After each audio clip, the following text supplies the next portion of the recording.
प्राध्यापक डॉक्टर कल्पना राऊत इंगळे यांना संत साहित्यामध्ये संत गाडगेबाबा विद्यापीठाची आचार्य पदवी प्रदान। दिनांक 24 संत गाडगेबाबा अमरावती विद्यापीठाच्या 40व्या दीक्षांत समारंभामध्ये कला वाणिज्य महाविद्यालय वरवड बकालच्या प्राध्यापक कल्पना राऊत, प्राध्यापक कल्पना गुलाबराव इंगळे यांना संत साहित्यामध्ये शोध प्रबंधाबद्दल आचार्य PhD ही पदवी प्रदान करण्यात आली।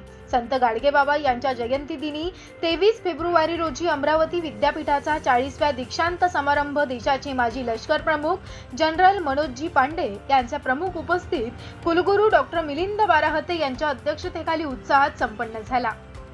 या कार्यक्रमाला देशाचे माजी सरन्यायाधीश भूषण गवई, त्यांच्या मातोश्री महाराष्ट्र भूषण प्राचार्य श्रीमती कमलाताई गवई यांची विशेष उपस्थिती होती। तर विद्यापीठाचे professor vice chancellor doctor Mahendra Dhore, विद्यापीठाचे कुलसचिव अविनाश असणारे, डॉक्टर मोना चिमोटे यांच्यासह मान्यवरांची उपस्थिती होती।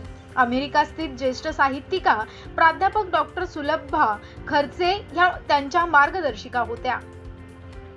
पश्चिम महाराष्ट्रातील पारनेर येथील ब्राह्मण समाजातील वारकरी संप्रदायातील जगद्गुरू तुकोबारायांचे शिष्य संत निळोबाराय यांच्या अभंग संपदेवर प्राध्यापक कल्पना राऊत यांनी आपला शोध प्रबंध सादर केला होता। प्राध्यापक कल्पना राऊत या मराठी, इंग्रजी आणि राज्यशास्त्र अशा 3 विषयात MA झालेल्या आहेत। संत साहित्यावर त्यांचा गाढा अभ्यास आहे। विशेष म्हणजे त्या कला वाणिज्य महाविद्यालय वरवड बकाल येथे कार्यरत असून त्या याच महाविद्यालयाच्या स्थापना वर्षातील BA माजी विद्यार्थिनी सुद्धा आहेत।